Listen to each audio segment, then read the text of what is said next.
আমরা যা যা বিষয় নিয়ে আলোচনা করব তার মধ্যে অন্যতম গুরুত্বপূর্ণ হলেন কল্যাণ বন্দ্যোপাধ্যায়। আজ সকাল থেকে তিনি একেবারে মাতিয়ে রেখে দিয়েছেন রাজ্য রাজনীতিকে। লোকসভার বাদল অধিবেশন থেকে কল্যাণ বন্দ্যোপাধ্যায়কে সাসপেন্ড করা হয়েছে। মহিলা সাংসদদের সঙ্গে দুর্ব্যবহারের অভিযোগে সাসপেন্ড করা হয়েছে তাকে। সরকারের পক্ষে তৃণমূল সাংসদকে সাসপেনশনের প্রস্তাব অর্জুন মেঘাওয়ালের ভোটাভুটিতে তিনি দেন এবং ভোটাভুটিতেই কল্যাণ বন্দ্যোপাধ্যায়কে সাসপেন্ড করা হয়, সেটাতেই শিলমোহর দেয় লোকসভা।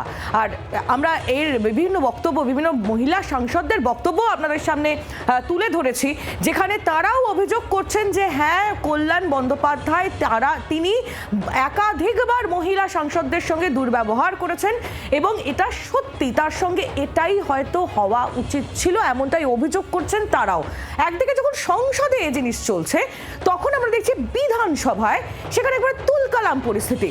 তৃণমূলের যে দুই পক্ষ, সেই দুই পক্ষের মধ্যে কে আগে বলবে তা নিয়ে বচসা, আর সেই বচসার জেরে তা একেবারে প্রায় হাতাহাতির পর্যায়ে চলেই যাচ্ছিল। সেই মুহূর্তে স্পিকার তিনি কুণাল ঘোষকে একাধিকবার সংযত হতে বলেন। বিধায়ক কুণাল ঘোষ তাকে তার জায়গায় ফিরে যেতে বলেন, কিন্তু কুণাল ঘোষ তিনি বাদানুবাদে লিপ্ত ছিলেন। তার ফলশ্রুতি আমরা দেখলাম, মার্শাল দিয়ে বের করে দেওয়া হলো কুণাল ঘোষকে।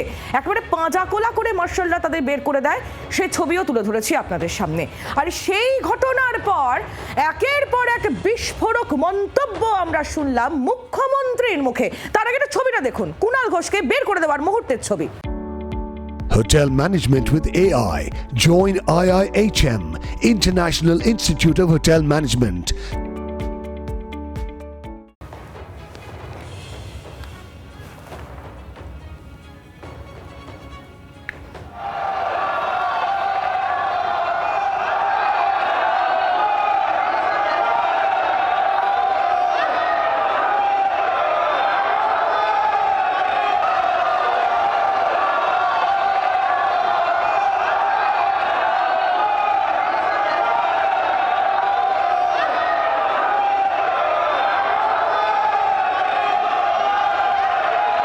কুণাল ঘোষ তাকে যদি এইভাবেই মার্শাল দিয়ে বের করে দিতে হয়, এবং সেই ছবি আপনারা দেখছেন।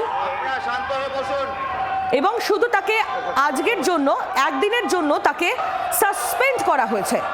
শ্রেয়সী গঙ্গোপাধ্যায় আমাদের প্রতিনিধি একেবারে সরাসরি আমাদের সঙ্গে রয়েছেন। শ্রেয়সী, আজ বিধানসভায় যা হলো সেই ছবিও আমাদের দর্শকদের সামনে আমরা তুলে ধরছি। কুণাল ঘোষ তাকে একেবারে মার্শাল দিয়ে বের করে দেওয়া হলো।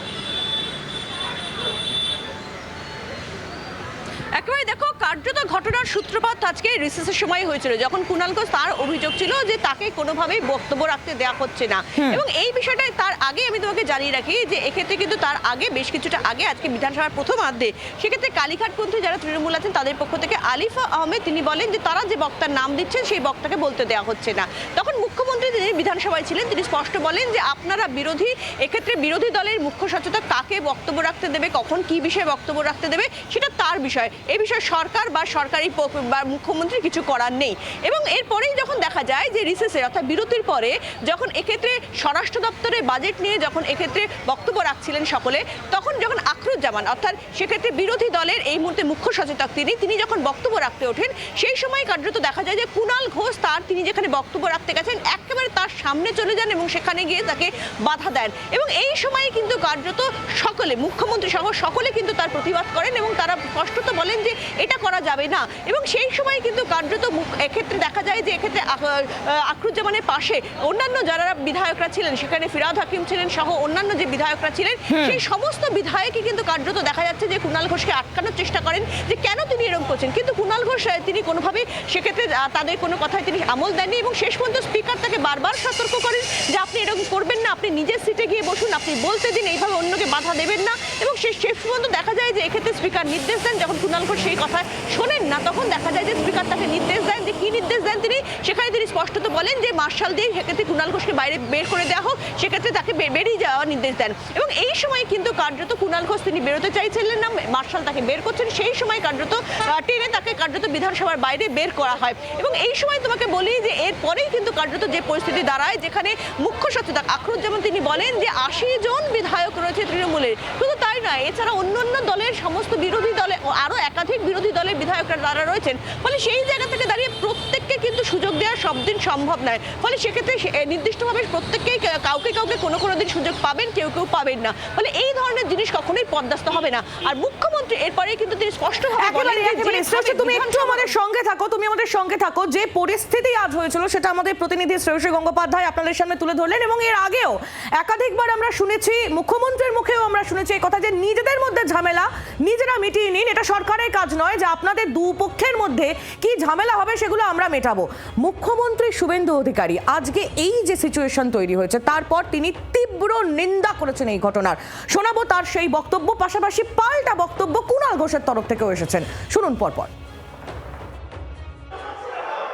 প্রতিবাদ অনেক রকম হয়, এখানে 5 বার 7 বার 8 বারের বিধায়করাও আছেন, এই রকম অসভ্যতা আমি বিধানসভায় আমরা আগে দেখিনি। আমরাও বিরোধী দলে ছিলাম, শাসক দলে ছিলাম, আছি। মাননীয় আখরুজ্জামান সাহেব এই বিধানসভার অনেক দিনের মেম্বার, প্রাক্তন মন্ত্রী, উনার বাবা হাবিব বক্তাকে বলতে দেবে না, এমএলএ কে বলতে দেবে না, দায়াত দিচ্ছে। অপরাধ করেছে, আমি নির্বাচিত বিধায়ক, আমি ওর ফিসফিসানি শুনে কি করব? একদিকে যখন আমরা দেখলাম যে কুণাল ঘোষ তিনি একদিনের জন্য বিধানসভা থেকে সাসপেন্ড হয়ে গেলেন, অন্যদিকে লোকসভার গোটা বাদল অধিবেশন থেকে সাসপেন্ড হয়ে গেলেন কল্যাণ বন্দ্যোপাধ্যায়। তার বিরুদ্ধে কি অভিযোগ, কি কারণে এই সিদ্ধান্ত নেওয়া হয়েছে সবটা জেনে নিই রাজীব চক্রবর্তীর থেকে। আমাদের প্রতিনিধি আমাদের সঙ্গে রয়েছেন নয়াদিল্লি থেকে সরাসরি। রাজীব, দেখো, কল্যাণ বন্দ্যোপাধ্যায়কে লোকসভার এই বাদল অধিবেশনের পুরো অধিবেশনটার জন্য সাসপেন্ড করা হয়েছে। তার কারণ তিনি নারী বিদ্বেষী বেশ কিছু আচরণ করেছেন এবং তার প্রাক্তন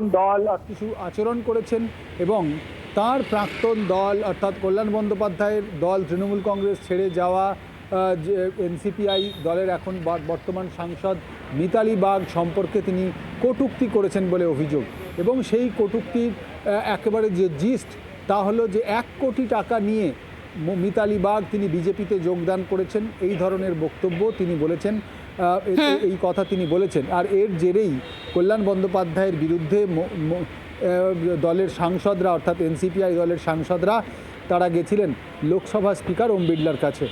এর আগে অর্থাৎ এই ঘটনা, আজকের ঘটনার আগেই কাকলি ঘোষ দস্তিদার এনসিপিআই এর সাংসদ, তৃণমূল কংগ্রেসের প্রাক্তন সাংসদ, তিনি বেশ কিছুদিন আগেই কল্যাণ বন্দ্যোপাধ্যায়ের বিরুদ্ধে অভিযোগ জানিয়ে এসেছেন যে তিনি তার দলের মহিলা সাংসদদের শুধু নন, অন্যান্য দলের মহিলা সাংসদদের সম্পর্কে কটূক্তি করেন, তার আচরণ একেবারেই নারী বিদ্বেষী। এই অভিযোগের পর লোকসভায় বিষয়টি আসে এবং সেখানে তোমার একেবারে রাজীব, তুমি একটু আমাদের সঙ্গে থাকো। আজ এই সাসপেনশনের পর কল্যাণ বন্দ্যোপাধ্যায় তিনি কি বলেছেন আমরা একটু শুনে নিই, পাশাপাশি কাকলি ঘোষ দস্তিদার তার বক্তব্য এসেছে, শুনুন। হ্যাঁ, আসবো, বাইরে থাকবো, কেন থাকবো না, সারাদিন এখানে বসে থাকবো। উনি নারী বিদ্বেষী এবং বারংবার উনি মহিলাদেরকে কখনো সদনের ভিতরে কখনো পার্লামেন্টের বাইরে অসম্মান করেন। বাংলার আওয়াজ, বাঙালির আবেগ, জি 24 ঘন্টা।